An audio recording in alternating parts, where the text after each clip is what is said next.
A gente só esperou o técnico que eu quero bater nos vinhos, não sei o quê, né? E aí também vai começar, tá certo? Sejam todos muito bem-vindos, todos e todas, muito bem-vindos e bem-vindas. Para o último dia, se Deus se falar. O Regra Bienal é uma ação que faz parte da 15ª Bienal Internacional do Livro de Pernambuco, que tem sua primeira etapa esse mês de janeiro e uma segunda, que será realizada em julho. Amor, é o que a gente tem que fazer para os ensinadores. Vamos lá. O Educativo Bienal é uma ação que faz parte da 15ª Bienal Internacional do Livro de Pernambuco, que tem sua primeira etapa esse mês de janeiro e uma segunda que será realizada no mês de julho. São palestras exclusivas com especialistas renomados de formação de leitores e desenvolvimento do leitor, preparando o caminho para um grande evento literário que vai acontecer entre 3 e 12 de outubro no Centro de Convenções de Pernambuco. Esses encontros prévios servem como um instinto imperdível, proporcionando conhecimentos essenciais e estratégias inovadoras para quem atua na educação e deseja inspirar cada vez mais a prática de leitura em seus alunos. O Educativo Bienal é uma iniciativa em parceria com a Além da Lousa e realizada pelo Governo Federal, Ministério da Cultura, Vox Produções, Companhia de Eventos e Ideação, com o apoio do Compaz Recife. Hoje, este encontro tem como tema a formação de leitores para transformar a cultura digital em cultura da leitura. E quem vai nos guiar nesta jornada é Fabiana Barbosa. Fabiana é sócia da Além da Lousa, uma empresa focada em soluções inovadoras para a educação.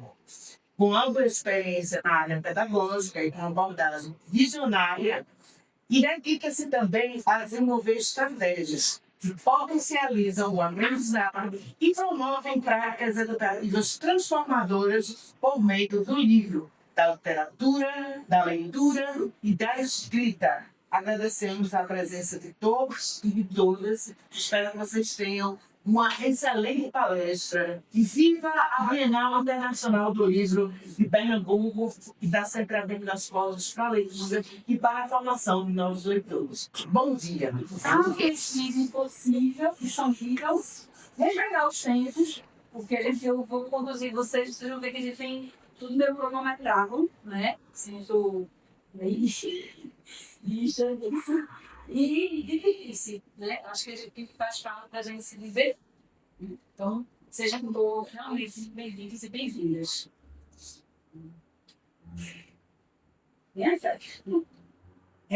A gente já está um pouquinho atrasado, né? Mas acho que a gente vai fazer das 8h30 às 8h35. Aí ia ter um momento da gente se apresentar, mas aí quando a gente olhar com os nomes, a gente pode, né, seguir. Pode ser? Acolhimento, né? A gente está dando isso ao acolhimento bem bacana. Depois a gente vai ter uma atividade de construção de um mapa conceitual. Tá? A gente queria começar agora, mas aí a gente vai ter eu vou fazer o acolhimento disso aqui. Vai ter uma apresentação dessa construção, né, do mapa conceitual. A gente vai fazer uma leitura, né? Por isso que eu peguei os 5 grupos. Tem dois tipos de leituras, tá? Que a gente vai fazer copinha de uma página, 2 páginas no máximo. Então, assim, em cada um desses a gente vai discutir. Depois a gente vai ter uma segunda leitura, porque é uma evolução, né? É uma sequência da linha que você colocar no primeiro, vai tirar todas as considerações e fazer o fechamento e a avaliação. Tranquilo? Todo mundo observa se tem alguma consideração? Não? Bom, estou muito feliz que vocês estejam aqui. Eu sou sócia, né, da Além da Lousa, que concebeu, né, o Educativo Bienal 2025 em parceria com a Bienal, dependente da Bienal. E aí a gente tem várias ações. A gente tem ações para os professores, que é esse primeiro ciclo formativo. A gente tem ações para os estudantes, que é o cartão presente, que aí está representado aqui Alfredo, né, que está em contato com as escolas para explicar um pouco melhor o que é esse cartão presente. A gente tem ações especificamente com as escolas, né, que a gente vai ter no momento de estar entrando em contato com as escolas. A gente tem ações para os expositores, né, na Bienal, que a gente vai fazer o lançamento de um selo, Bienal Indica, e aí a gente vai trabalhar muito com acervo, né? Qual é a curadoria que a gente faz, quais são os livros dos expositores que a gente vai dar no biquíni, né? Passa. Bom, e aí eu trouxe esse livro que eu achei muito legal. Alguém conhece esse livro? Desligue e tá. Bem bom, né? Gazão. Não, tranquilo.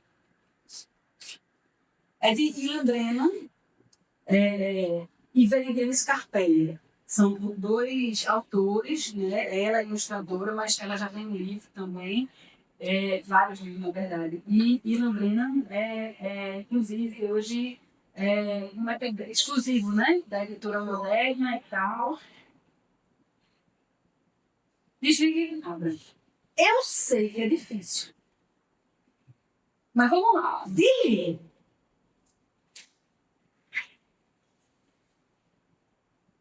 As crianças não brincam de brincar. Brincam de verdade. Mas brincando. Sabe? Que bom. Mas que bom mesmo. Coragem. Não vai doer. Ele ainda está perto de você, né? Acho que vira um pouquinho pra cá, né? Ele não tem asas para fugir. Coloque longe de você. Ele não vai chamar duro.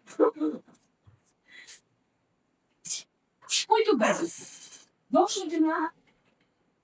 Sua cabeça é muito mais poderosa do que ele. Quer ver? Feche os olhos.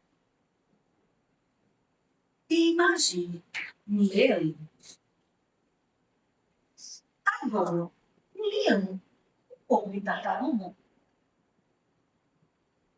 Agora, um sorvete com os cabelos de uma arara. E esses cabelos são feios de marshmallow. Duvido que ele teria sido tão rápido e migalhinho como a sua mesa. Quer mais imagens para sua cabeça?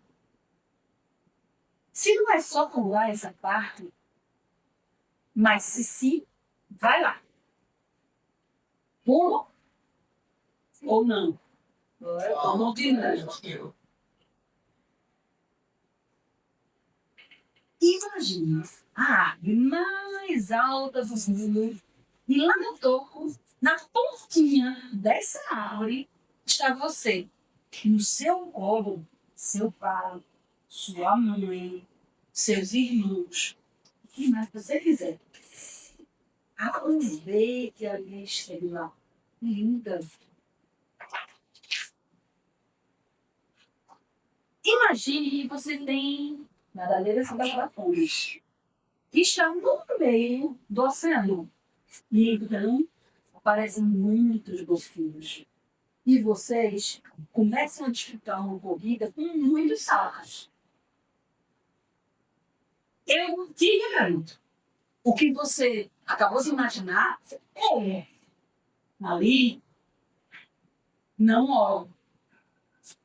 Olhe para mim. Nunca será capaz de fazer.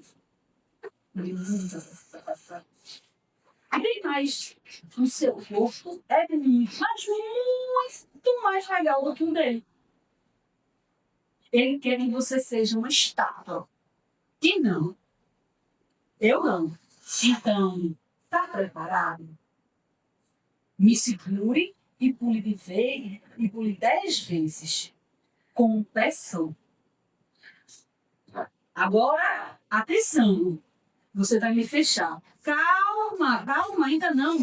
Deixa eu acabar de explicar. Depois de fechar, você vai me jogar pra cima e bater palmas uma vez e me pegar de volta.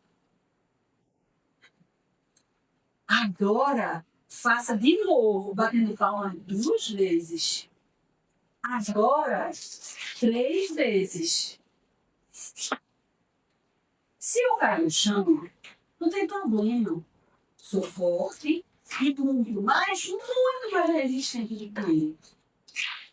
E aí? Minha família tem milhares de anos. E ele aí ainda vai ter que esperar um tempão para que seu familiar mais antigo chegue aos 100 anos.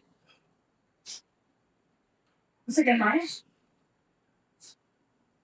Se a resposta for não, é só me fechar. E depois me encontrar de novo quando eu quiser. Se a resposta for sim, vamos lá? Sim ou não? Sim. Pode me fechar novamente, mas calma. Ainda preciso explicar. Depois de me fechar, vá procurar objetos que possam ser empilhados. O que quer dizer empilhados? São objetos que podem ser colocados um em cima do outro. Por exemplo, borrachas, blocos de madeira. Olha a ilustração. Ela vai te ajudar. Está no objetos. Então você vai me fechar e ainda me segurando, tentar equilibrar todos os objetos em cima da minha calma. Faço 3 objetos. Faço ainda 4 ou mais objetos. Estou vendo como alguns ainda estão achando fácil. Deslie. O desafio agora é andar comigo.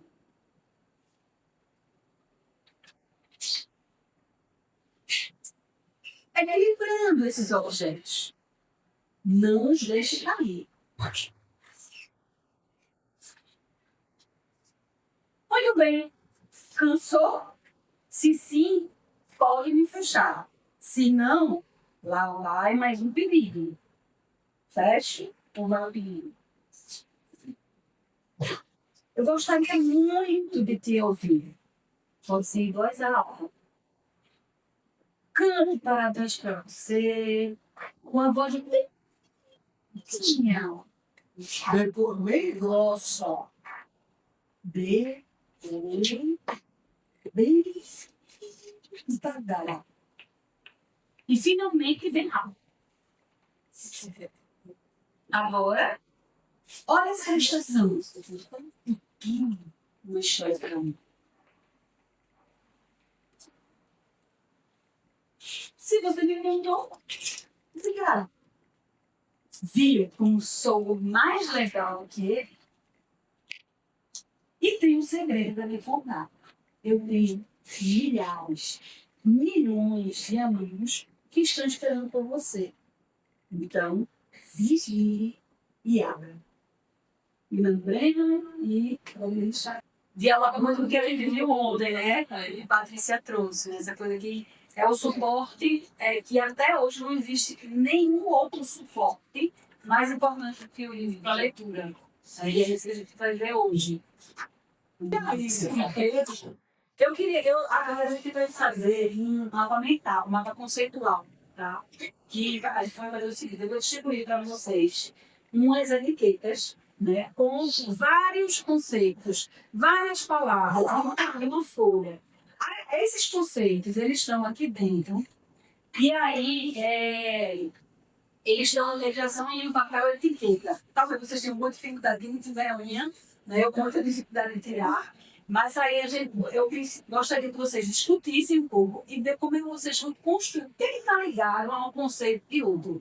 Deem um chazinho aí, uma diquinha e tal. São as cores. Vocês podem também se organizar, né, pelas cores. Agora, aqui a gente tem 6. Eu queria saber se algum de vocês pode vir para cá. Beleza? Aí é o tipo que eu vou distribuir também as canecas para vocês dizerem como é a relação entre sujeito e conceito. Tranquilo? Cada grupo vai ter uma coisa, depois e cada um presente, tá bom? Vai ter até 9 é muito legal o fazer de verdade, porque a gente vai vendo como é que foi a lógica de cada dia. Eu vi muitas tipos interessantes. E aí, o que vai acontecer agora, eu vou trazer algumas perguntas para vocês e vou apresentar como eu construí esses conceitos. Isso não quer dizer que vocês estejam mais certos, ou o meu esteja certo, ou que vocês estejam mais. É só um caminho que eu queria que vocês, nesse momento, mergulhassem um pouco nesses conceitos para a gente discutir.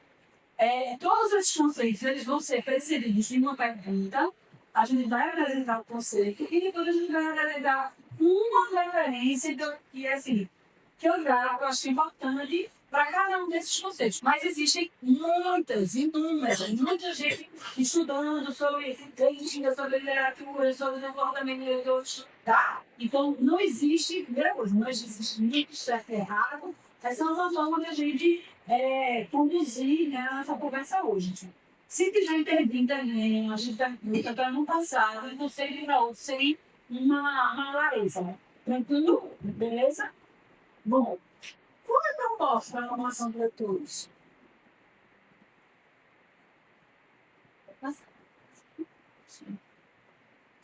A leitura. Né? Proposto de a gente formar leitores para que as pessoas lerem. Né? Informação de leitores é diferente de desenvolvimento de leitores, isso é muito importante.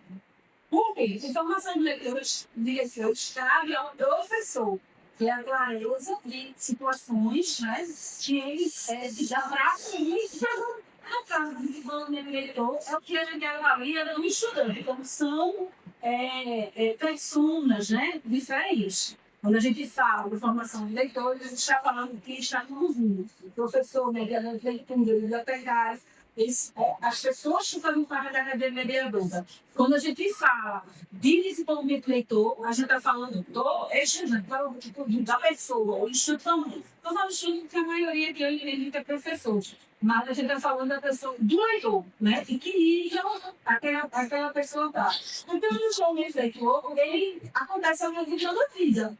E aí, o que acontece? Se a gente tivesse todo mundo, né, no estágio de desenvolvimento do leitor legal no Brasil, a gente não teria nem feito isso.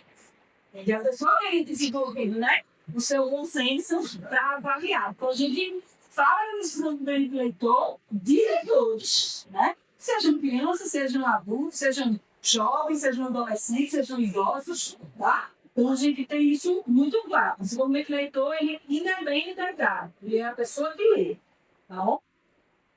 Vamos lá? Quem fala sobre leitura?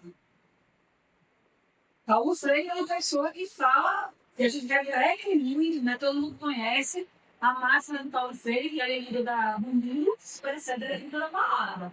Então, a gente parte desse pressuposto, né? Porque aquela palavra só vai fazer sentido para mim se eu tiver experiência de mundo já, né? Com aquela palavra. Então, quais são essas etapas? A gente tem também as 3 etapas. A gente tem a etapa da decodificação, a gente tem a etapa da compreensão e a gente tem a etapa da interpretação. Por que a gente tem isso? Porque a decodificação é quando você compreende os signos, né? Para ele fazer o sentido. Porque cada letra, né? Cada som, ela precisa começar a fazer o sentido. Então, ela tem essa parte da decodificação. Depois, a gente vem para a compreensão, ou seja, o que é que eu estou lendo? O que eu estou lendo? O que a pessoa está me dizendo?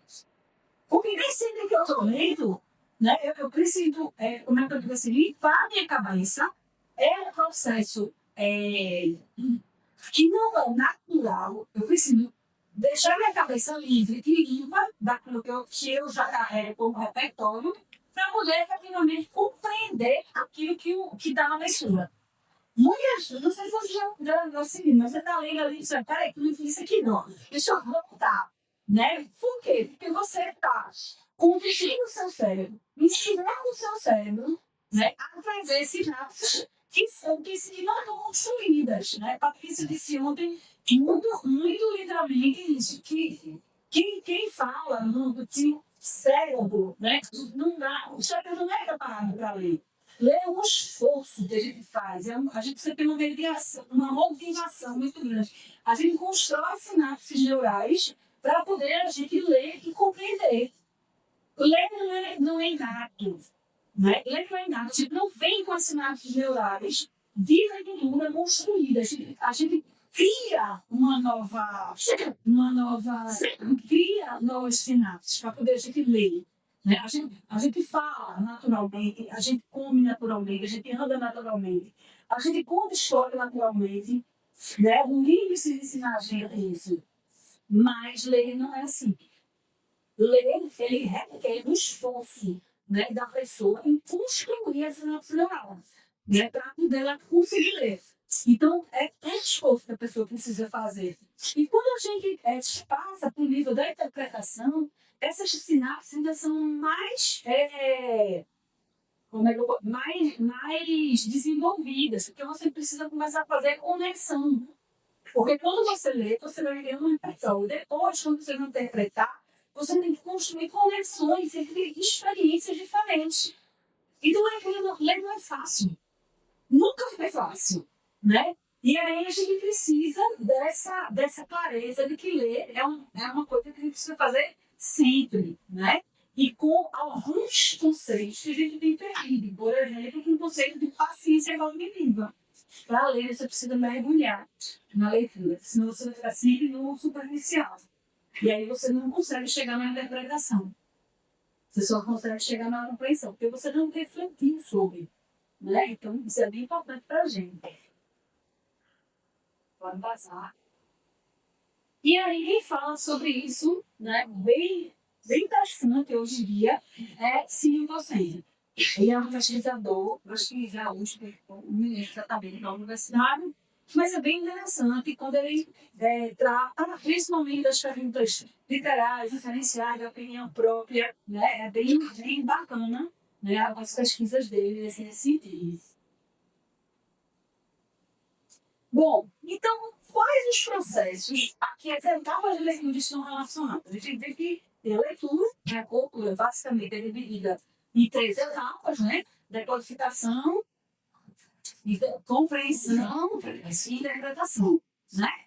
E aí, quais são os processos, né, que estão relacionados? Na decodificação, o processo que está diretamente relacionado é o processo de alfabetização. Né? Então, a decodificação ela representa o processo, todos os processos de alfabetização, né, da criança. A gente precisa compreender se ele vai construindo os símbolos, os signos, né, as letras, os fonemas, você vai construindo todas essas hipóteses. Por isso que a gente chama de hipóteses de escrita, ou seja, em que estágio de compreensão, né, dos sistemas de alfabeto a criança está. E quem é que fala muito hoje sobre alfabetização?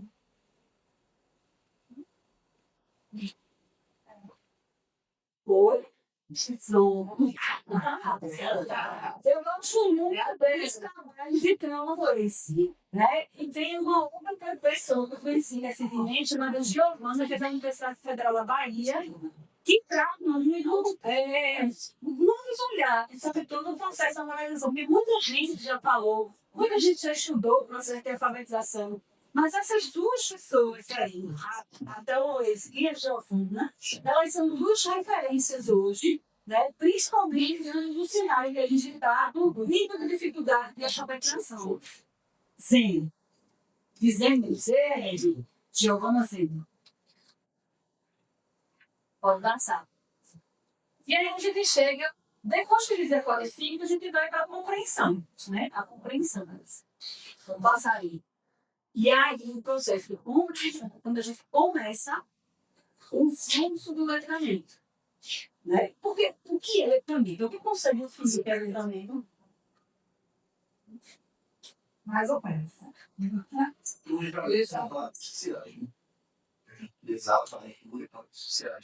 Eu gosto muito da definição, tem isso também, esse aspecto. Eu gosto muito da definição do letramento, sabe quem?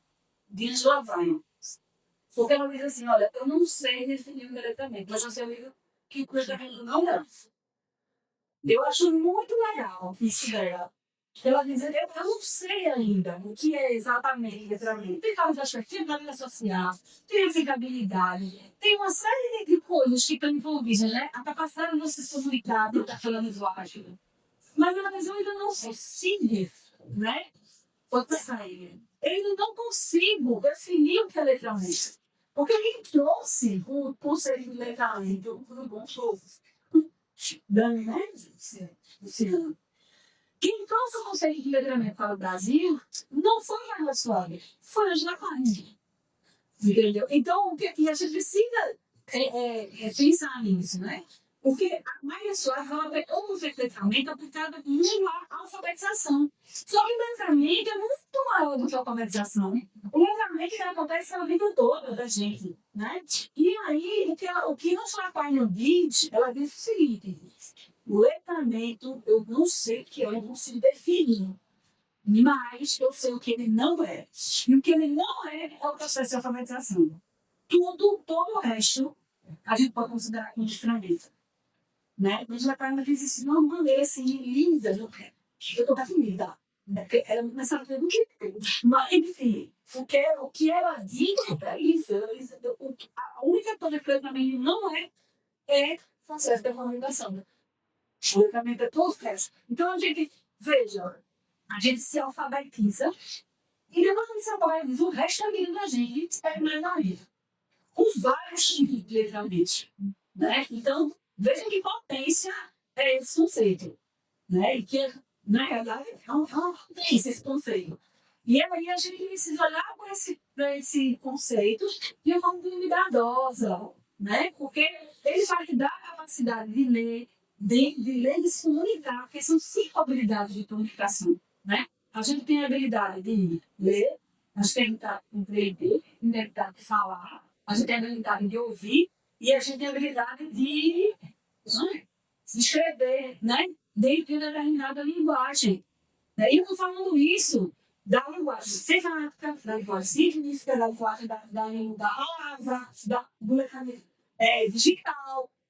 Tudo isso é letramento. Então, a gente precisa ter muito cuidado com o nosso conceito. Né? A gente precisa cuidar dele no estar ali, com o letramento.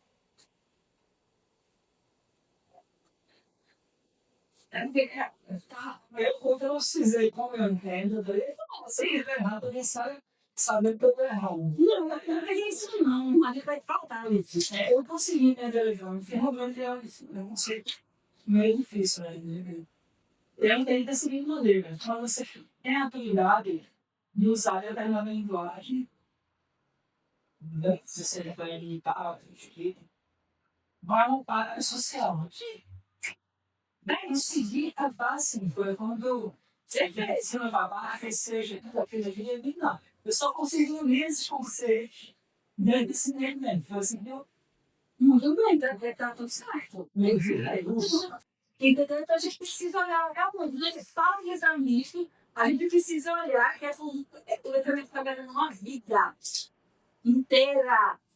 Né? Então, é importante. E às vezes a pessoa que não é letrado, né, que não tem o processo de alfabetização, ele encontra da vida, da leitura de mundo, que a gente falou lá, tem um pau no freio. Né? Consegue perceber o letramento corporal, então letramento é um conceito que a gente precisa ter muito cuidado com ele. Né? Porque ele é muito amplo, né? E isso se dá muito claro para a gente, quando a gente for tratar dele. Certo? E aí, trazendo estar alfabetizado não significa ser leitor. Uma coisa é ser alfabetizado, outra coisa é você ser leitora. São coisas diferentes. Então, o que é letramento nesse sentido? Né? Que tipo de letramento essa pessoa que é alfabetizada, mas não é leitora, ela está lendo? E aí a gente pode vir com as ideias do letramento da palavra. Isso, gente, está sempre ligado à leitura, tá? Não estou trabalhando nesse momento de letramento científico ali da nossa amiga de biologia. Não estou trabalhando nesse momento com outro conceito. Estou falando dentro do mapa conceitual de leitura, tá? Então, a gente tem o letramento da palavra, a gente tem os multiletramentos e os não letramentos. Né? Por que a gente tem isso? Porque o letramento, né, da leitura, ele está presente em todos os outros. Você não consegue ensinar letramento científico sem o letramento da palavra. Você não consegue ensinar letramento digital sem o letramento da palavra. Você não consegue ensinar letramento musical sem a palavra. Você não consegue. Não consegue. É impossível. Mas letramento matemático não consegue, porque você precisa da língua materna para depois você compreender essas outras linguagens. Né? E aí ninguém é tentado falar muito, né? Tudo tá bem? Sim. Ah, é achar. Eu acho. Então, não, o que mais assim, se quiser. Não deixar eu não mais. Então, quem é que sabe fazer essas palavras, um diretamente, não diretamente? Como que vai começar? Aí pode começar pelo chamar de locução. Tem aqueles gols, eu vou dizer que não é gol, porque para mim, joga com o jovem. Porque senão, com a tem que ser alto, né? Brasileiros, Brasil, brasileiro, jovem. Eu vou ter que deixar errado, parece que é como vamos dar um centro ali, vamos ver se não é coisa né? Então é interessante o trabalho dela, as pesquisas dela é muito interessante, para a gente entender um pouco mais desses novos letramentos dos letramentos. Me sabia também, ela não estava viva. E aí, a gente trabalha vários tipos de leitura. Bom, se a gente tem leitura, a gente tem um universo enorme, né? De suporte de leitura. A gente tem um universo enorme de práticas de leitura. Quais tipos de leitura que existem?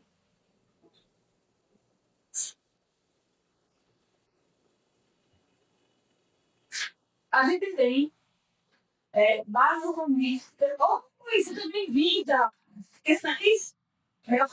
Pode deixar a bolsa aí, fica à vontade.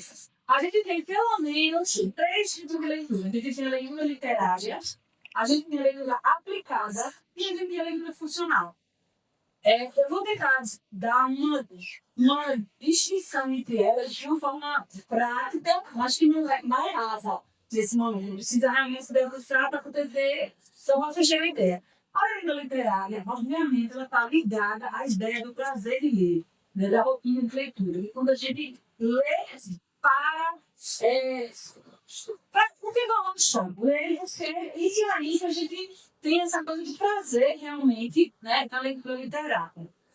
A gente tem a leitura aplicada, que é exatamente a leitura aplicada ao ensino da biologia, por exemplo, a leitura aplicada ao ensino da matemática, a leitura aplicada ao ensino de história, de geografia. Você tem uma leitura que você aplica, né, uma prática de leitura para alguma coisa. E a funcionar como você lê, para você estudar, né, para você conseguir fazer alguma coisa, uma instrução, uma coisa bem para o seu, né? De você. Para não funcionar, né? Você também para alguma coisa, né? E aí, quem fala nisso, né, das práticas de leitura, você também está aqui no Antônio Gomes. Vem passando, deixa eu bem fluido, bem tranquilo as pesquisas dele, né? E aí, Antônio Gomes, eu estou juntando. Quem está vivo, que eu gosto do porque se vocês fizerem isso e contar com os vivos, né? Não precisa ir na coisa dos espíritos, né? Então, assim, enfim, para fazer trocar as chamadas que você gosta disso, trocar umas pesquisas, né? Mas, e ali, como deve ser tratada a leitura do currículo escolar? A leitura, gente, ela é. Como eu posso dizer? Ela fica no nevrálgica, mas ela não é valorizada, né, dentro do currículo escolar, das práticas escolares, da forma que ela deveria. Às vezes, se a gente faz uma roda de leitura, eu já ouvi várias vezes, fala que todo dia eu começo com uma leitura literária. Aí você Vai passar lá com o link. Desse jeito. Vou pegar o número da arrancar. Isso, né? Então, assim, porque quando você está lendo coletivamente, eu tenho o prazer, né, o privilégio de ir na Colômbia. A Colômbia é língua abordada, principalmente Medellín, na Comuna 13. Depois da morte de Pablo, né, de Pablo Escobar, era uma terra sem lei, arrasada, o IDH baixíssimo e tudo. E lá, governos como política de Estado, não política de governos, a informação de bibliotecas partes. Né? Além das bibliotecas vinham também com os esportes. Então, você, o terreno, né, o território da livraria, ele passeio Recife. E lá em si, o município, né, a cidade, que implementou pela primeira vez no mundo, por exemplo, o transporte público de teleférico. E cada local onde as pessoas desciam, embaixo tem uma biblioteca. Tem uma área de esporte. Então, em 30 anos, Medellín se transformou numa outra cidade de BH que muita gente olha para isso. Muitas políticas públicas olham para Medellín. Entendeu? E pela força de quem? Pela força das bibliotecas, pela força da leitura, pela força da arte e pela força da cultura digital. Porque a política pública de Medellín ela tem 4 eixos estruturantes. 4. Ela tem o eixo dos serviços sociais, onde entra o esporte, a arte, a exposição digital, ela tem a cultura digital, né? Mas no sentido de um letramento digital não só, da população para todos os anos de idade, né? Ela tem os empréstimos, né? O fomento à leitura, então é muito forte essa coisa do empréstimo de livro e tal, e ela volta para o período de ensino. Mas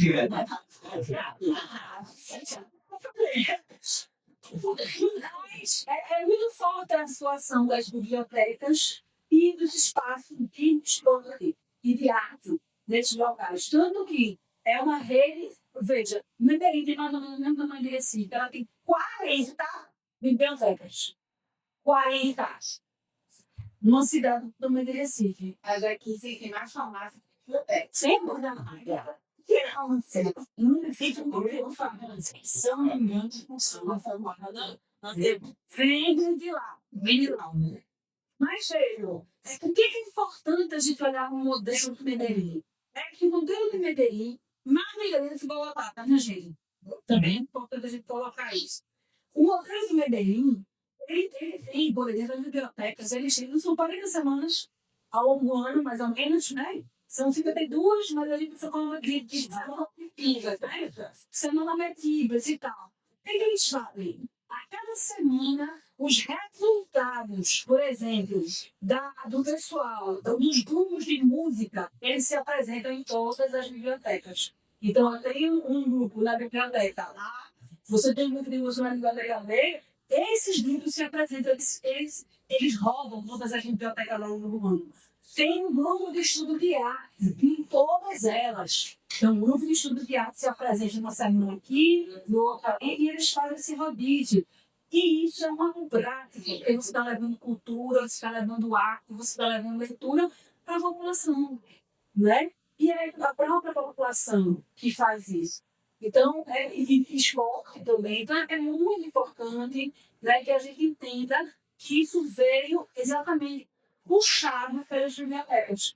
É uma rede de bibliotecas que trabalha nessa visão maior, não a biblioteca no silêncio, mas a biblioteca viva, de como espaço de cultura.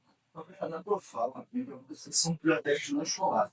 Não escolares. Isso, eu faço a leitura literalmente fazendo só, como sou professora de pública. Que você sabe que é direito de cátedra, máximo moral, né? Que o direito de cátedra é isso, é você fazer aquilo que você realmente acredita. E não tem acordo no seu aula. Eu leio todos os dias. E sem essa coisa de ter que ensinar, sem nada. Leio todos os dias para meus alunos. Todo dia. Nesse resiliador. É todo dia e acabou-se. Quem quiser que coma menos. Mas nesse caso, não seria ponto, alguma coisa assim. um romance. Davi, eu já olhei pra menina 5 anos nervoso. E aí ele que foi me provocou, eles faltavam luz, que viu só ter história. Isso A licença é bom, ela tem essa razão. Mas a gente sempre olha para esses campos, né, como campos de experiência. Experiência literária, experiência de pesquisa, tá? Então eu acho que é bem bacana a gente trabalhar com esses campos sob a perspectiva de La Rosa. Jorge La Rosa, ele dá uma definição linda nesse livro aqui, Tremores, sobre a experiência. É muito linda a experiência dele. A gente não vai passar para a gente esse livro, a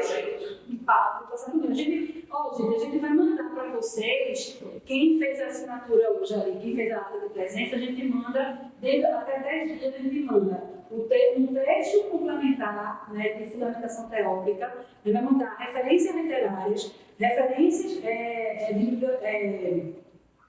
teóricas, e a gente vai mandar um certificado. Certificado não, declaração de participação de cada dia, tá bom? Então pode ficar bem tranquilo em relação a isso.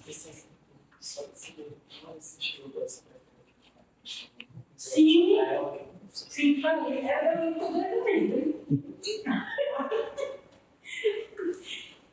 Então, Jorge La Rosa, ele diz mais ou menos isso, que a experiência que não dá para é aquele que toca a gente. E aí ele diz que a gente não tem sido tocado por causa do tempo hoje em dia, por causa da velocidade. A gente não tem tido o momento, a gente não tem dado tempo, espaço e permissão de ser tocado. Isso é muito bom. Porque a gente vai só vivendo. A experiência é muito mais do que isso. Experiência quando você chega no filme, quando você se identifica, quando você está representado, quando você entende o outro, quando você se coloca no. Experiência é isso. Né? Então, a gente precisa olhar um pouco melhor para esse conceito de experiência que La Rosa traz. Né? E ele traz essa coisa de uma maneira assim, muito bonita. Muito bonita. Então, lemos todos esse cálculo de leitura da mesma forma? Não, não é isso que já se repartiu, né? Uma coisa é eu ler o livro, o suporte do livro. Outra coisa é eu ler na tela. Sabe o que acontece no cérebro da gente? Quando a gente lê tela? Sabe o que a gente perde? Né? Essa autora aí, Marianne Wolff, do Cérebro Digital, ela diz o seguinte: a base é a pesquisa, tá, gente? Eu sou só uma defesa dela não. Ela diz o seguinte: quando a gente lê o livro, no suporte livro, até hoje ele é o melhor, porque ele permite que a gente tenha, né, um conceito pacífico auditivo. Ele é linear, ele é feito para isso, ele foi constituído para isso. Quando você olha para uma tela, normalmente a tela a gente vê na prática, no nosso dia a dia. O que a gente vê na tela? Algo visual, não é verdade? Imagem, som e tal. Então a gente vê que comunica ao cérebro que a gente vai sempre trazer, quando a gente está olhando para a tela, as sinapses neurais de como ver o filme. Como ver um filme, por exemplo. Entendeu? Então, quando eu olho para a tela e vou ler, o cérebro ele confia. Espera aí, minha filha, você está lendo ou você está vendo o filme? É isso que o cérebro diz para a gente. Porque ele não está acostumado.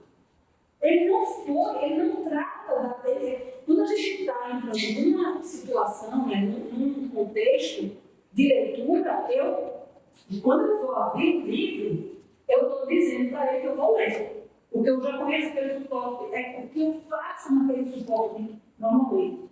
Agora, se eu abro o livro numa tela, ele entra em conflito, ele dói no cérebro. E é por isso que a gente lê, né, no digital, na tela, e você não entende o que você está lendo. Não é sempre que eu consigo ter o nível de consideração que eu tenho no livro. Né? E você vai perdendo essa paciência. Por quê? Porque você não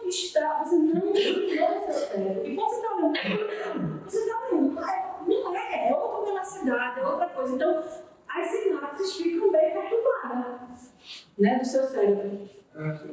São duas perguntas. Essa, que é a questão da leitura, que é a questão do foco.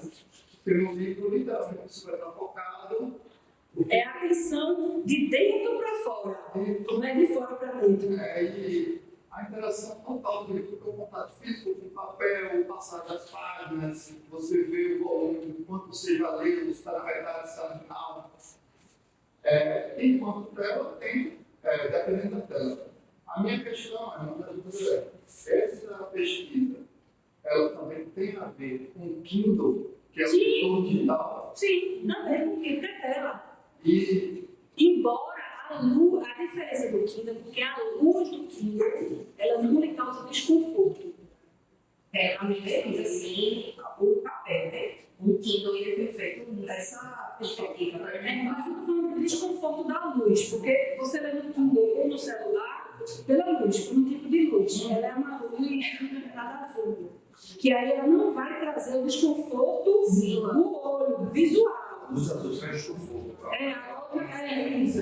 Eu sei que uma outra amarela, eu gosto de coisas, Não né? é a questão da própria distração, né? Porque no Kindle você não vai ter a questão de notificação, de Sim, é isso. propaganda, de qualquer outro acesso ao mundo externo. Mas, de qualquer forma, é tela. E o que a gente fala muito é de tela. Entendeu? A tela, é o suporte. É bem importante que a gente entenda isso, o suporte. Entendeu? Eu estou falando sobre a negação. A gente também não lê imagem. Lê? Sim. Qual a diferença? Porque geralmente o que tem são imagens que tem som, que tem vários formatos. Isso também não é leitura.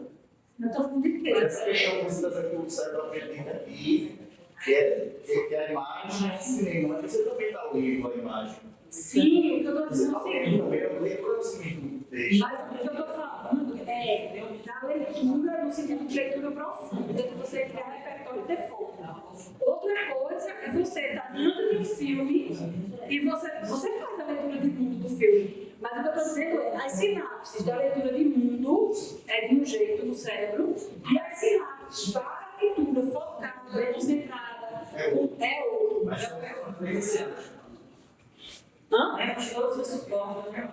Não, a gente vai fazer leitura, mas não é da mesma forma. É por isso que, assim, se você está falando de leitura, que a gente até vai ver o que é aquele tipo de leitura, né? Se você está falando de leitura, né, de livro, concentrada, de criação de repertório, de paciência cognitiva, ela vai precisar necessariamente ser no livro. Curso apenas. Eu não sei se agora, só um minutinho. Agora, se você está falando de outro tipo de leitura de imagem, de audiovisual, não sei o que, de leitura de mundo, né? Com outros tipos de letramentos, do letramento digital, do letramento, entendeu? Aí você deve, inclusive, usar, né, os audiovisuais, leitura de imagem. Coisas que você está falando de Eu estou falando de tipos de leitura diferentes. Eu estou falando de tipo de leitura diferente. Eu não sei se a minha compreensão está bem. Tá, sim. Isso aí não quer matar. Essa é a dificuldade que a gente, a nossa geração, né? Porque eu tenho a geração dos meninos que não pegam livro, né? Pegam já o celular, já pegam a tela. Mas a gente de assistir um filme com legenda. Eu sinto uma maior dificuldade de ler e assistir e ver as imagens. Ler e ver as imagens. Ou eu faço uma coisa ou eu faço outra. Entendi. Mas aí está muito ligado à coisa da fluência, né? Da fluência da leitura. Também são vários aspectos que estão envolvidos nisso.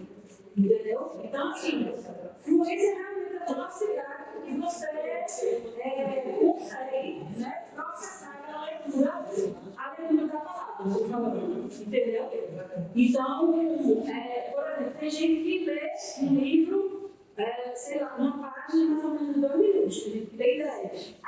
Então, depende. A leitura é uma prática. Quanto mais você praticar, né, obviamente você vai ser mais, você vai ter um desenvolvimento leitor, né, mais acelerado do que o outro. E isso é pessoal de cada um, tá? Isso a gente não tem como se intervir, a não ser praticando. Entendeu? Sim. Oi. A segunda questão, como foram duas, quando você, Juliana, você falou sobre a questão de trabalhar na sala de aula. É só para confirmar a informação. Claro que não é em outros colégios, né? Mas há a questão de a maioria dos professores não terem hábito de leitura ou não gostar de livros. Então, como é que vai desenvolver isso com o aluno? Não vai. O próprio professor, ele não tem esse trabalho. Aí, é maravilhoso assim, né? Não, exatamente. Dados da pesquisa, retratos da leitura no Brasil. Da última pesquisa, foram assim, um soco no estômago. Porque a gente foi a primeira edição dessa pesquisa em que a gente teve mais não leitores do que leitores. E recentemente saiu uma outra de microdados, né? Uma pesquisa ela pega vários dados, depois você pega os microdados. Um dos microdados disse que 75, veja, é uma tristeza a gente ter um dado de 75% da população brasileira que lê, que está alfabetizada, não ter sequer um livro ao longo do ano. Isso é uma tristeza profunda, sabe por quê? Porque a gente vai continuar sendo um país dominado. E agora não é mais pela América, vai ser pela China, pela Rússia. Isso é isso. Né? Isso é um fato. Tá? Isso aí eles apresentam, principalmente o Michel de Bourget, que a gente vai ver já, eu vou dar, que ele faz um meta-estudo nesses dois livros que a gente vai ler, os resuminhos, né? Que é a Fábrica de Cretinos Digitais e o outro é Faça-os Ler para não criar cretinos digitais. Tá? Então, chega a dar uma dor. Quando eu li aquilo, eu chorei. Enfim. Fazendo um link, porque um link eu queria veja. O que acontece? Até pouco tempo, a gente, isso é muito sério, não sério. A gente tinha pouquíssimas escolas que tinham biblioteca. Tem uma lei, né? Em 2020, isso já existia essa lei, só que nunca foi cumprida. Isso. Ano passado, com a aprovação de Lula, essa lei foi assinada, os conselhos regionais de biblioteconomia estão passando em todas as escolas, obrigando que a biblioteca tenha um bibliotecário. Ok, ele está falando questão de legalização, mas é o que vem ao livro que ele vai falar. A gente, enquanto profissional, sou bibliotecária, eu não consigo conceber que o bibliotecário está inserido no pedagógico. Conceber uma instituição em que tem uma biblioteca e que ela não dialoga com os professores. Não é nem do bibliotecário nem do professor, mas enquanto instituição não fazer esse elo. Porque se a gente planeja o ano de 2025, pedagogicamente falando, esse elo tem que existir. Porque aí você diz, mas aí como é que eu posso pensar com uma pessoa que não lê? Trabalha junto com a biblioteca. O bibliotecário vai trabalhar essa questão da leitura junto com seus alunos. Permite fazer uma pergunta? Deixa eu passar só para a parte, porque ela pediu. Eu estou olhando, tu não viu. Eu acho que é bem importante essa colocação. Eu queria chamar a atenção para duas coisas. É lei que é uma forma de impor para uma coisa que as pesquisas indicam que é necessário, né? E aí, se a gente pensar em arquitetura e a psique, aí a gente vê que muitas vezes as escolas têm as bibliotecas, que é obrigado, mas o espaço físico não é adequado a serem inadequados para cada Não tem bibliotecário que seja mediador de leitura. Ou bibliotecário é mediador de leitura. Então, ela cumpre a lei, mas você vê que em relação ao projeto político-pedagógico dela, essa compreensão da importância da leitura literária, ou também a biblioteca não é só de leitura literária, né? Tem os outros aceitos para poder consultar, pesquisar e tal, devido àquele mapinha conceitual ali. Não existe. Eu acho que isso é um ponto importantíssimo e a gente que está na escola, que faz mediação, que acredita na força da literatura, tem que brigar pesado por isso. A lei por si só não vai estar Eu acho que tem uma coisa, sabe, Simone, que é muito importante. É a escola ter um projeto de desenvolvimento de leitor. Um projeto de formação de leitores. Que eu vou dizer, eu fiz uma pesquisa científica, porque quando eu fui botar meus filhos na escola,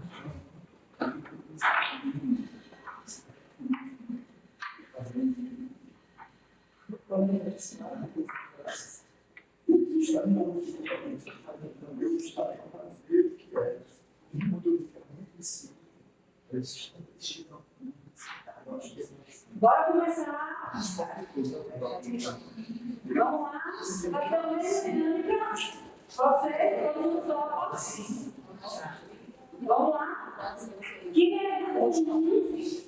Eu mudei a sequência, gente. Mudei a sequência aí de grupos.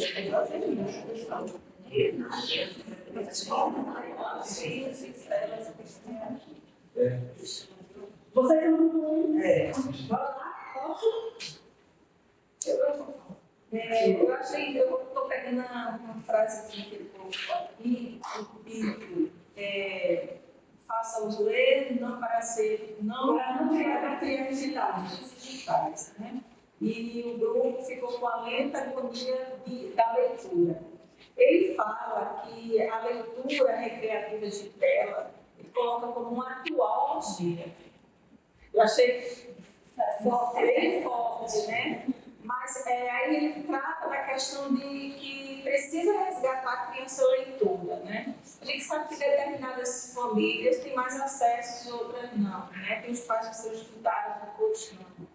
Mas eu vejo as telas hoje como a televisão foi um dia, né?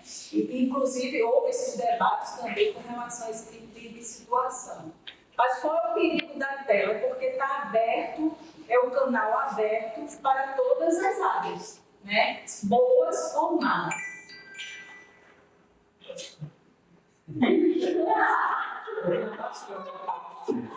Mas até aí.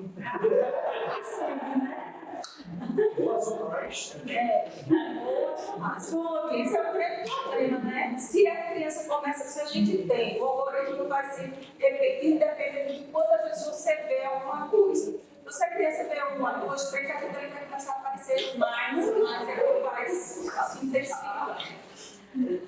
Grupo 2, tinha grupo 2. Minha grupo 2, minha gente, vocês? Posso começar? Foi difícil essa? Posso começar? Pode ir. Ele está falando que o nosso cérebro não precisa para ler, mas se trabalhar, a gente desenvolve, né, o hábito de leitura. E que a criança ela tem que ser trabalhada desde pequena, ela tem que ter meios para que ela tenha interesse pela leitura, livros que chamem a atenção, para que não fique preso na tela do celular. Se a gente lê desde pequeno, quando a gente chega na idade adulta, a gente vai saber interpretar uma leitura, porque não é só ler, chegar e ler, você tem que ler e entender aquilo que você leu. Então, para a gente entender o que a gente lê, a gente tem que começar desde pequeno. Começar já o hábito da leitura, gostar de livros, começa com desenhos, depois vai para histórias, romances, assim, isso aqui desenvolve a leitura quando a pessoa chegar a saber entender o que está lendo. E a trabalho também começa a entender cedo. Então, assim, é bom porque dialoga com dela, vem uma sequência, né? E aí a gente saber também a nossa responsabilidade. Né? A nossa responsabilidade que eu falo enquanto pais, mães, adultos e professores e profissionais de educação. Né? A gente tem isso claro, também essa responsabilidade. E limitar o uso quando for para limitar, porque precisa ter essa intervenção. Né? Os benefícios de intervir e negar certamente são maiores, como você falou, do que na permissão. Grupo 3, investidos longínquos. Ou seja, aqui na infância, como foi que fez o rebatimento lá na vida adulta, da adolescência? O texto dele é muito interessante em relação a isso. E é quando dialoga, é um dos pontos que dialoga esse capítulo aí. É um dos capítulos que dialoga com o texto da Maria de Volce, que ela traz dois conceitos principais nesse primeiro livro dela. Que um é o que a gente já viu, que era a ciência cognitiva, e o segundo é o de fórmulas de legibilidade. É muito interessante fazer essa ligação. Grupo 4. Pode? Agora você vai parar. O escritor ele trouxe 2 tópicos, né? O de destaque ele trouxe um mundo sem livros, mas o primeiro tópico que ele colocou em ênfase foi um mundo, o que a humanidade deve ao livro, que são coisas, né? Ideias que foram transmitidas desde muito tempo e foram através dos livros, certo? E aí teve um outro ponto, na qual é o potencial único do livro, sem destacar a hipótese e a força que o livro tem com a humanidade. Mas também ele não descarta a hipótese de que a gente trazendo a atualidade digital vai trazer um benefício ruim para a humanidade, se for de uso de benefício dentro da sua mão. Ele destaca aqui alguns materiais, como alguns livros, podcast, vídeos educativos, e tudo isso traz de forma assim, uma coisa além da ação de aula. Usava para Pensada adequadamente. Brunozinho. Podemos? Bom, então, eu gosto que me conhece, né? Tem um jeito, sei lá, esse processo já foi doce. A Dani Bolen, as primeiras bases, né, que eles dialogam com a Marianne Wolff. A Marianne Wolff, ela é uma neurocientista que ela escreveu Pequena Cientista, o cérebro digital, né? E aí é muito interessante porque ela escreve em textos de carta epistolar para trazer mais uma intimidade com as pessoas. Ela explica muito bem a parte neurológica, como é que o processamento da leitura acontece, né, no cérebro. E ele já começa a trazer uma proposta efetiva e interessante, mas dizendo que a gente precisa ter cuidado, porque muitas pesquisas ainda precisam ser feitas, que é exatamente a gente trabalhar com o letramento da palavra no suporte físico, junto com o letramento da palavra no suporte digital, né? Então, mas isso ela diz que ainda não tem evidências de que isso possa vir a acontecer. Aí eu sou ruim, tá? Particularmente, eu acho que seria um futuro muito otimista. Eu não acho que vai ser assim. Não acho, mas isso é uma proposta que ela traz que pode ser que aconteça. Porque a gente está falando do futuro, né, distópico, que a gente ainda não sabe o que vai acontecer. Eu desacredito nessa proposta, eu particularmente, só de mim, tá? Eu desacredito nessa proposta porque até hoje não se construiu um suporte melhor para a leitura de um livro. Ponto. Se não tem um suporte melhor, a gente vai no nosso corpo. Verdade? Então, para mim. E ela trouxe mais recentemente o cérebro do leitor, né? Acho que nesse ano, né, Patrícia? Ela aconselha a começar a leitura pelo cérebro do leitor e depois o cérebro do leitor do mundo digital. Mas ela lançou o contrário. Foi. Hã? A primeira livro, eu acho que não tem inteligência artificial não tem né?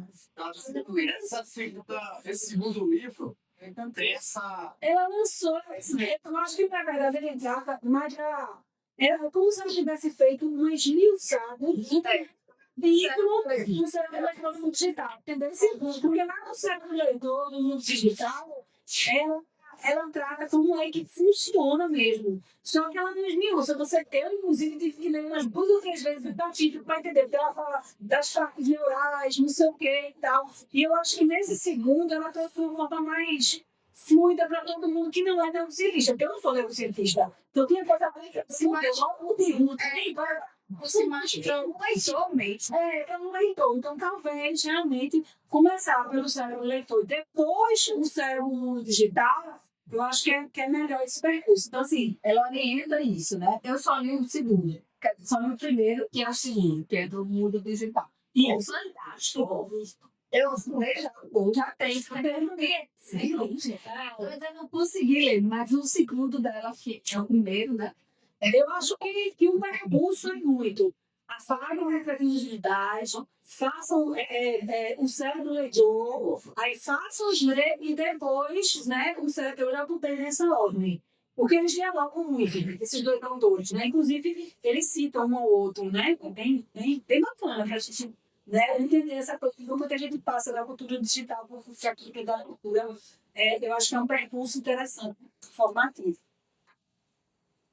Bom, chegando ao final, então gostaria que vocês tem algumas mesas aí, então no QR Code, como vocês, eu não entendi como vocês fazem a avaliação.